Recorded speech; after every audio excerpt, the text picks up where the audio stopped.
Hey guys, Freddy here. Welcome back to another modern RPG thing.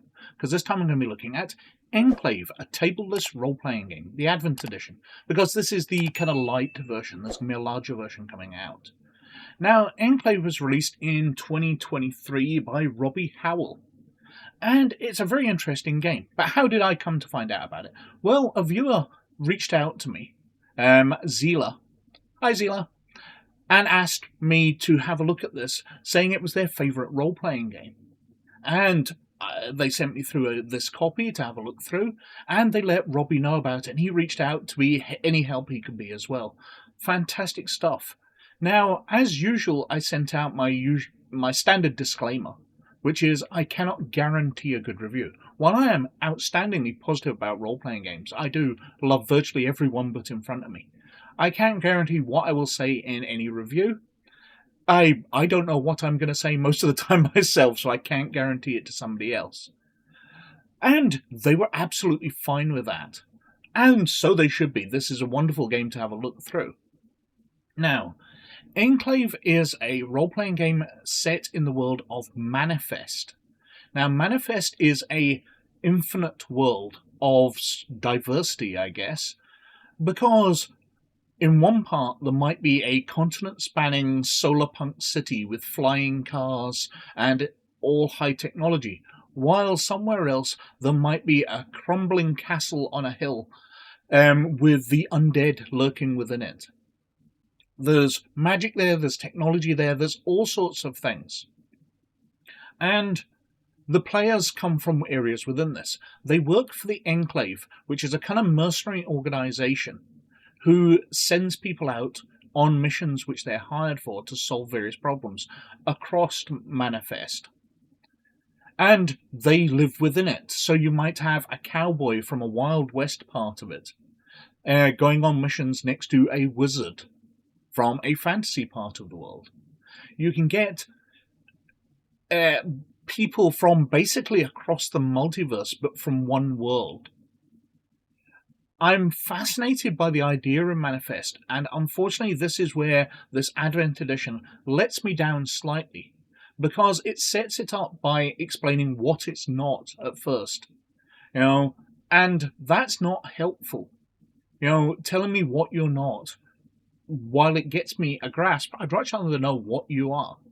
So I didn't really get the connections between different parts of it. Do people within Manifest trade across the borders? So you'll have a fantasy village trading with the lands next to it, the solar-punk continent-sized city, with trading links flying into medieval areas. How does this work? Do people in the medieval areas, could they possibly pull out a high-tech gun because they've traded for it with one of the high-tech areas in the way that Manifest's thrown together? And I suppose that's completely up to the games master. That's what the game's doing. It's giving you this infinite world for you to decide what's in it. But most of the time, the members of an Enclave team are getting transported in. They literally go to a Star Trek-type transporter room and get beamed into an area to do their mission.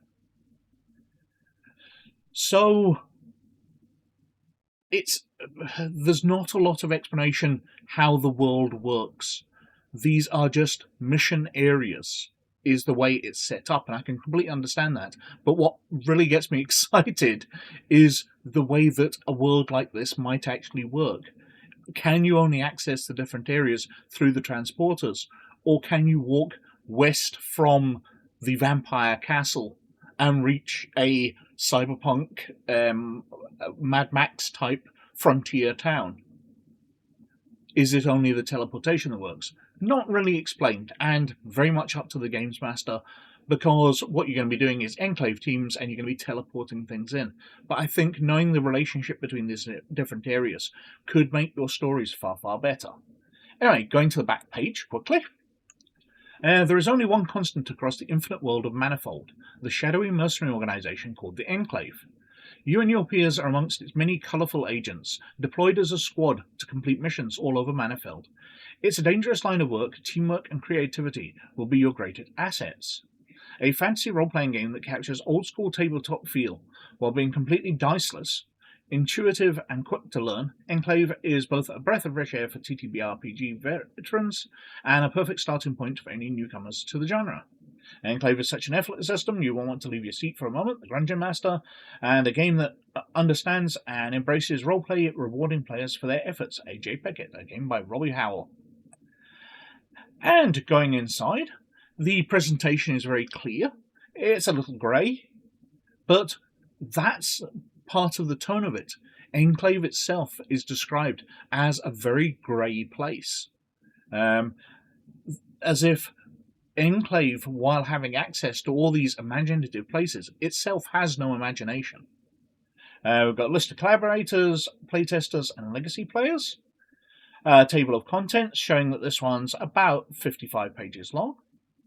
And we've got the preface. So, Tableless Role-Playing. The Conduit. It's another name for a Games Master. Now, I've commented many times before that I don't like it when they call a Games Master something other than a Games Master, but this has been around for decades. After all, Call of Cthulhu, one of the largest games out there, calls the Games Master the Keeper. So, it's my problem, not the game's problem. We've got a description of what they do. We've got the player.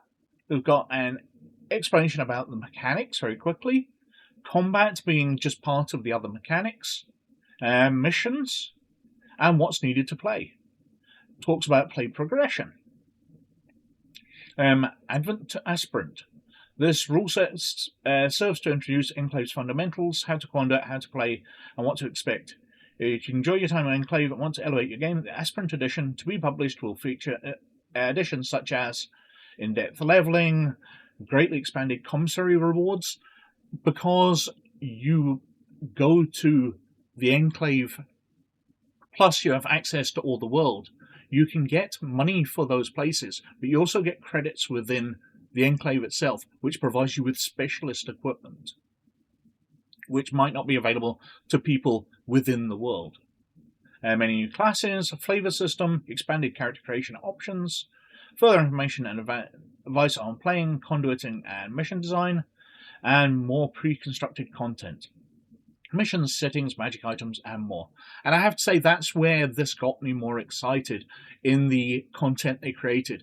Because as I said, they didn't set up the world fantastically for me, but in providing pre-created content, it gave me the ability to get more of a grasp on what we're talking about here. So world building, and it talks about Manifold, the infinite world itself.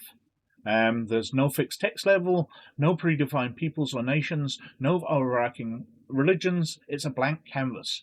See, it's telling me what it's not. Allowing each mission to take place somewhere completely new and enabling player characters to come from any setting, culture, or background imaginable.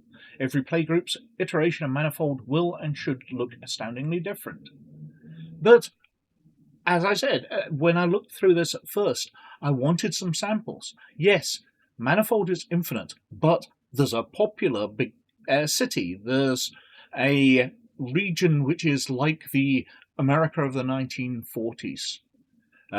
There's a war going on here. There's different interesting events within it that you could drop into, but it's infinite. You could go anywhere.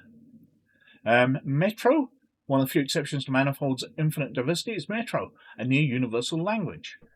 Human baseline, so most people will be just basic human.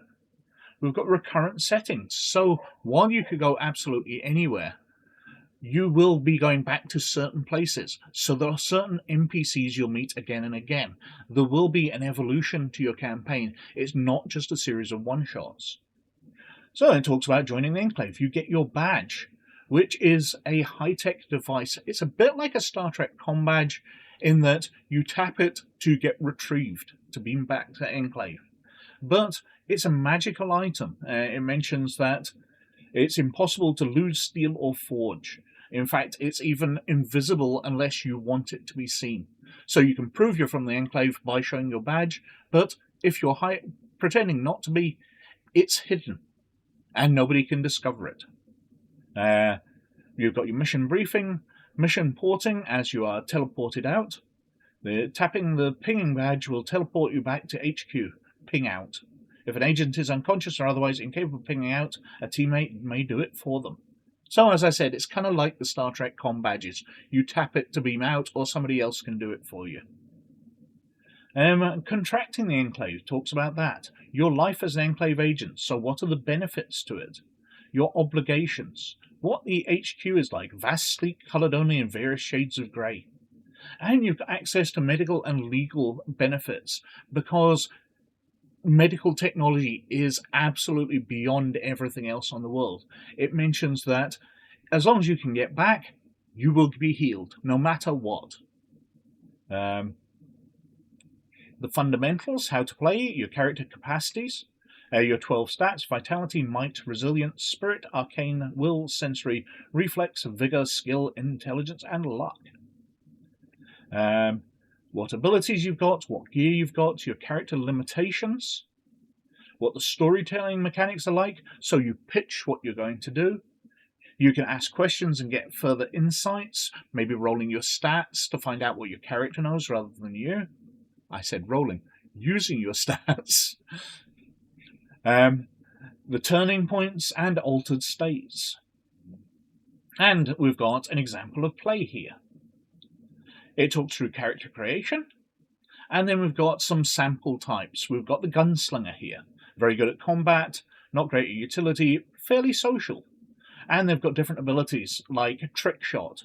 Perform a stylish flourish with your weapon immediately before firing it. You can bounce a shot off a hard surface, the bullet magically remaining intact and retaining its momentum.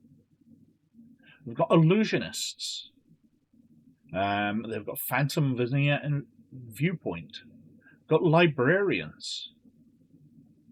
Thanes. Thunderbirds. With Stormbringer, Thunderclap, and Out of the Blue. A Wanderer. So, we've got the difference between a sort of cowboy gunslinger type and more fantasy types, even tribal types rather than traditional Western fantasy. We've got advanced play, scaling your game. Examples, so how many pluses you have. Your abilities, as we saw back on one of the, are 1 to 5 basically. But it gives you examples here of what you can do with your different stats based on having 1 plus, 2 pluses, 3 pluses. We've got some examples here: stamina essence in depth, replenishment, luck pitching, insights. So going through your different stats, talking about the player, asking questions, working with incomplete information, clarifying your power ratings, acting, your personality, how you handle dialogue, etiquette between players, talking about the Conduit, the games master themselves, how to do narration, prompts, incorporating player input, providing incomplete information, and making judgment calls. How to handle NPCs, what the tempo of your game should be, what speed, when you need to skip things, doing some fairly basic introduction to role-playing here and storytelling. How to handle combat and action sequences, including injuries. It mentions that if you have a combat-based character, they will find a lot of the time it quite boring because they can get involved in investigations. They have no special abilities in that. But if you write in sports, these very physical-based characters will excel in those. So perhaps that will be a part of getting information, engaging the prince at jousting or some fencing or whatever. So the more combat-based characters can get involved in the investigations and the storytelling. We've got a playthrough sample, quite a long one. Logistics of setting up a mission, what the structure should be like,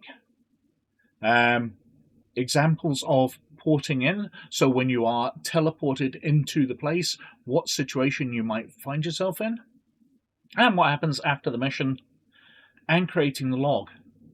Now, we continue here with the advanced stat scalings, what happens when you've got 4 and 5, what you can do. So with your might, at 4 pluses, you can overhead lift an entire small car. Or at 5, you could throw the aforementioned car a dozen yards. So we've got ideas what you can do with the abilities you've got without you having to roll dice and see what you can do it. And continuing through, we've got ability perks, commissary rewards, including consumables, the equipment that you carry out. We've got mission design, so what the setting is, what NPCs will be there, what the goal of the mission is, and what information will be hidden that the players will have to find out, how long it will take. We've got threats, so enemies, environmental hazards, traps, puzzles. And we've got design peripherals, so interpreting focus words, gauging mission length, designing around the characters to make it more interesting for your players. Perhaps they're going back to their hometown, and you're writing your adventure around that. Improvisation in design. And we've got some pre-constructed content. So we've got the Hotel Acubens. This is a hotel where lots of political intrigue goes on. World-class resorts pepper the beaches, but this place is hidden downtown. You can't see the sea because of all the tall buildings around it, but this is a city hotel where various important deals go down. The Folderwall Circus, Savajor Ranch, Catacombs of the Zamir, and the Chiala Highlands. So these really got me a view of the different variety of situations you can be in. You know, there can be a 1940s town, there can be a cowboy ranch with crocodiles on it, there can be an area where there's dragons flying around, as we can see from the Chiala Ranch. It looks very Indiana Jones, but it's got dragons going. And then we've got a pre-built adventure, The Tragedy of House Gulegvok, which is a situation where people are pointed in that a manor house, the people of around the manor have gone to storm the gates. You know, they've gone up with a mob, but the gates have slammed closed behind them. So the players have been ported in to get them out, away from the dangers of the manor house that they came to burn down anyway. An interesting idea, sort of saying the plus of this system, or the setting, that you can have stories in the middle, things where are going wrong, and the players have to come in and fix that. Some very nice artwork, printable character sheet template, and a filled-in version, a quick reference to the rules, thank you to their backers, and the back cover. So that is Enclave. A diceless system. I know it says tableless, but it's a diceless system, so it's going to be lots of Games Master calls, but very much based around you describing what you do. Now, although it doesn't fit into the usual format, I'll do a rules breakdown on this in a couple of weeks' time, so I can show off the powers of the system, especially as I've got used to it, because this is just a flick through. But it's a really interesting system. I'll link to it down below if you want to check it out. And I recommend, there's a bunch of interesting ideas in here.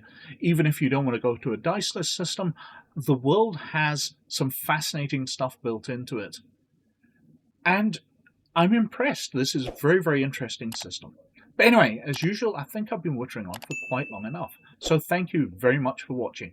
As always, most of all, you look after yourselves. And I'll catch you later. Bye now.